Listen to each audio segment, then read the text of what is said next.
also learn and know about the complicated electronic devices and the involved machinery which abounds in our ships.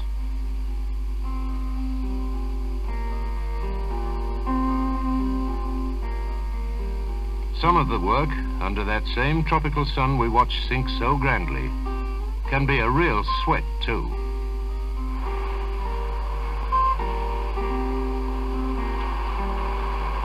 For the passengers, it's a cruise. A new port and a few hours ashore. Plenty to enjoy here at Las Palmas. A little bit of Mediterranean life and colour heaved into the Atlantic off the coast of Africa.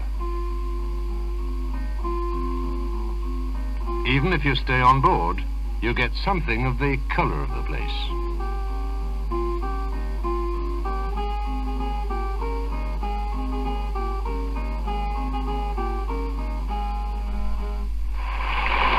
Latitude 20, well below Cancer, so we're really in the tropics. Looks like one of these ads for tired businessmen. But every day on the passenger's notice board map, the little flag is moved another 200-odd miles south, right on schedule. Sometimes the routine is broken by a bit of excitement. Come and see the porpoises riding the bow wave. That marine research station in Florida maintains that they do this for sport. He should make the Olympic team. Last night, the flag on the map was only about 100 miles from Lagos. I don't suppose anyone will bother to move it now. We can see we've arrived.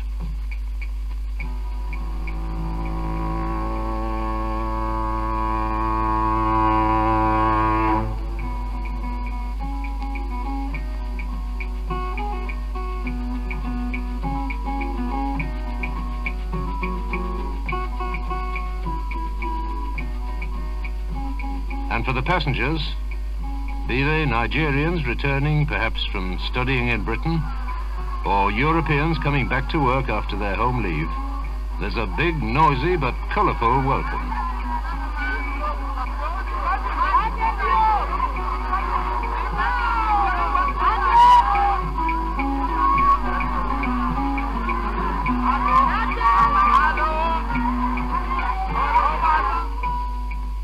To the newcomer, Lagos seems strange and very different from anything he's encountered before. Its social, economic, housing and medical problems are unlike anything you'd meet in Birmingham or Newcastle.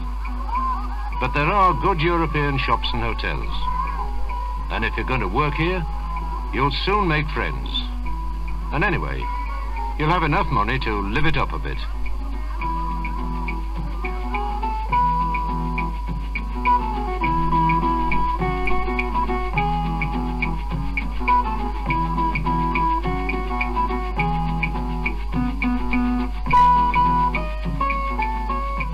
The big question mark lies with the people who are passing through. And the largest body of non-residents are seamen.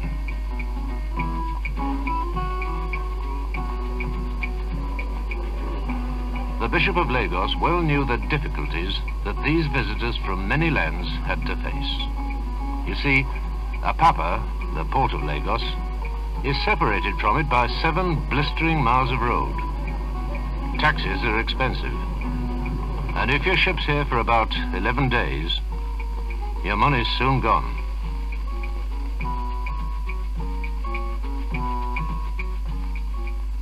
So the bishop invited the Missions to Seamen to send a padre to run a Flying Angel club right in the docks at Apapa. The padre is an ex-second engineer who has all the qualities of the tough man of action who has received a call to the ministry.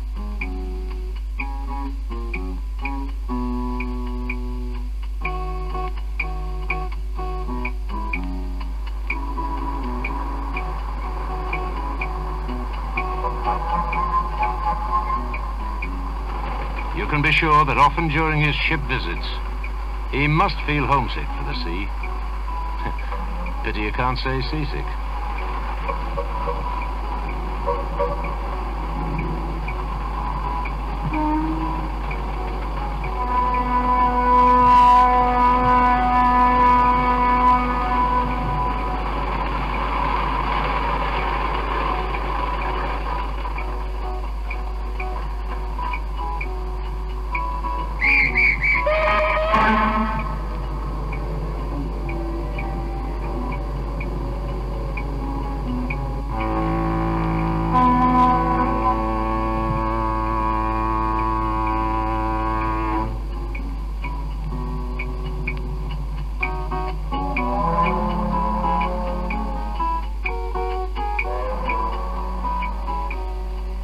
he kept a visitor's book, it would read like a diplomatic corps party.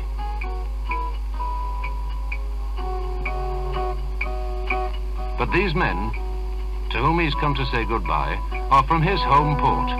They'll be away on the tide, and won't, this evening, be members of the 200-strong audience who visit the club's outdoor cinema every night. There's a change of program every night, too. But there are many in other ships who will come, and will be able to join in the simple service in the chapel, even if there are fans whirring and odd jungle noises, because the jungle isn't very far from it, Papa. It is good to be here at communion, and to feel the link with your church at home. There, too, the service gives meaning to the many other church activities. This is one of them. And if you're lucky enough not to have any duties in the afternoon, it cools you down a bit. You should see it in the evening, with or without a moon.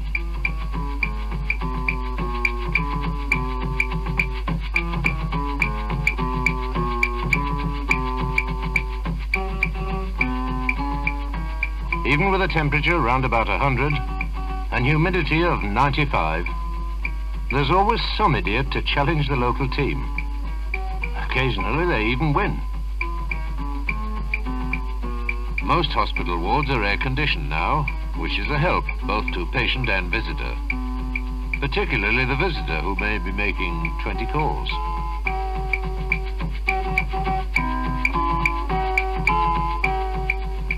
Often on Sundays, a launch is borrowed from one of the shipping companies, and the Padre takes a party to Taqwa Bay.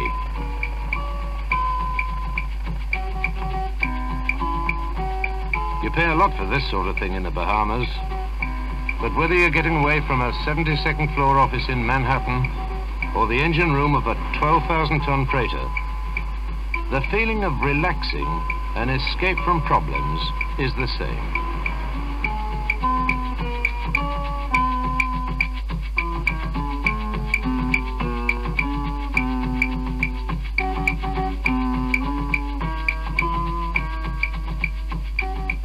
Sunset again. Every night you get one.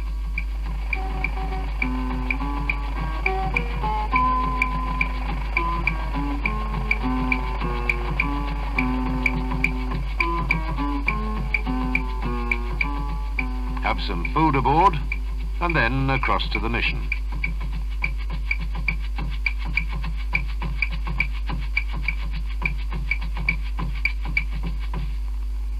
What'll it be? They've got I'm All Right Jack in the cinema. Or you can swim, play table tennis, or billiards, stock up at the shop, have a cold drink, read, write, or maybe you want to talk something over with the Padre, and it makes no difference whether you're from Yorkshire or Yokohama. You'd be surprised at how many times a serious discussion gets underway, which may even lead to a confirmation instruction that will be continued by chaplains in other ports.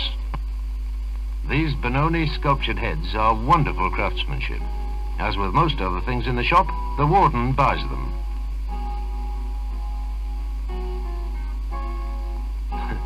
I'm told she's feared and respected in every market in Lagos.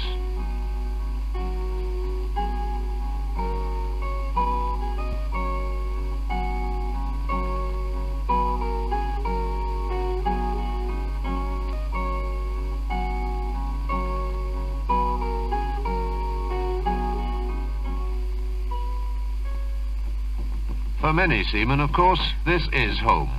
And in this village, 30 miles from Lagos, a number of the young men have good jobs at sea. When a European comes here, he's pointed at with shouts of Aibo, which means whiteface. But this Nigerian seaman knows the other side of the penny, and has been in plenty of places where he has been ridiculed because of the color of his skin.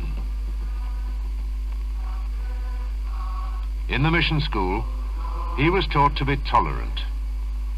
He hopes that one day, everyone will come to accept that tolerance should apply to all races.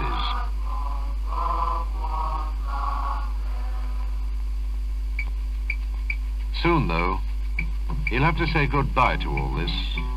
And although many feel lost and a bit lonely in this sort of setup, he feels equally lost in downtown Sydney. But that's the way it goes.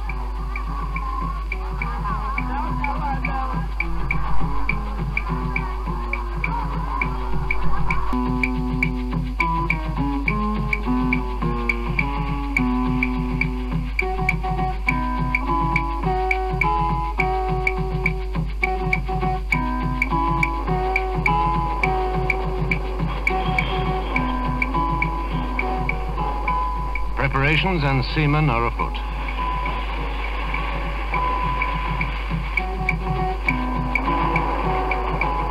His little dust cloud might take him halfway around the world. You always seem to be going away from home in this racket.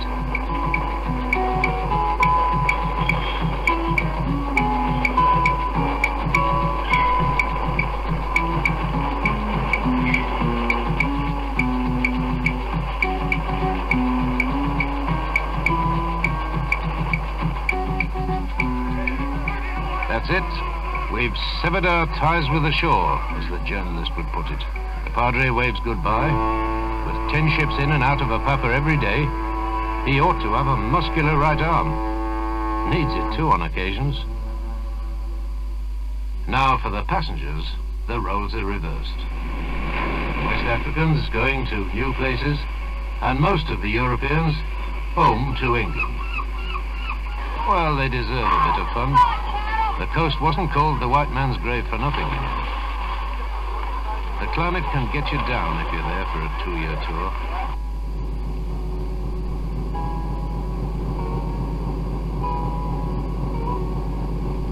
Already, down below, they've got into the usual routine.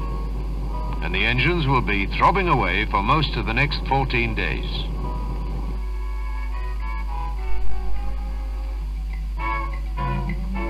Throbbing of a different tempo here, though, and quick step mingles with high life.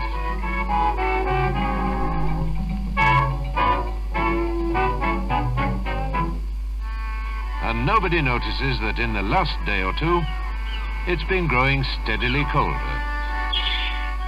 Soon now, the sky will be grey, and the sea will have mist on it, and will have a sullen, oily look.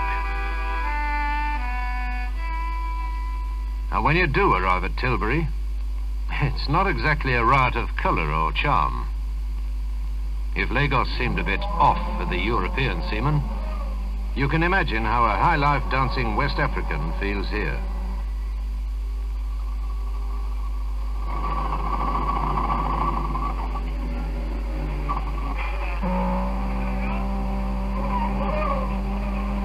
One of the few recognizable continuities is supplied by the Flying Angel people, who have a reader specially to help West African seamen. Sickness, of course, is no respecter of races, and a visitor helps ease that deadliest of all diseases, self-pity. He comes to them on board ship to say that if they want a bed for the night, they will be welcome, as are all seamen, at the Flying Angel Hostel. He also invites them to visit their own West Africa house, which is run by the Missions to Seamen for West Africans.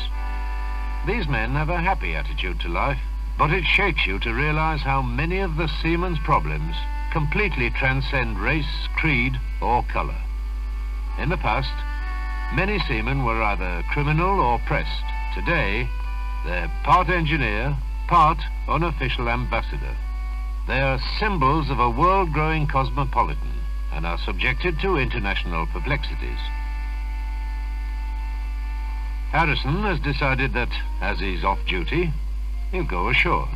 Like as not, he'll look in at West Africa House. If you were crazy enough to set out to walk from Apapa into Lagos, you'd be sweating and dusty in a couple of 100 yards. Harrison thinks he might get lost in a London river fog, or he might almost freeze to death in some drab side street. But he's not likely to sweat unless he runs.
So he made it, I guess. You've no idea how wonderful it is just to see people you know, or feel you can get to know.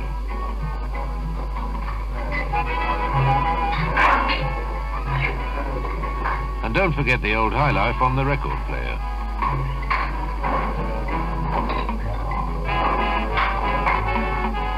Oh, here's the reader back. I expect he'll have a busy night. Yes, someone's got hold of him already. Ah, I see the vicar's here tonight too. That's good. The vicar of the local parish church, and quite a few of his parishioners, have a standing invitation from the West Africans to drop in. Some of them are even learning to dance high life, but they're a bit shy as yet.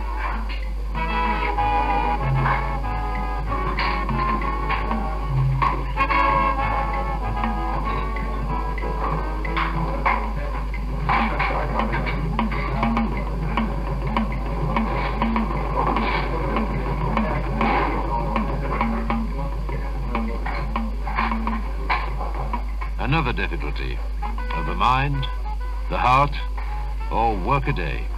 Whatever, he'll get all possible assistance.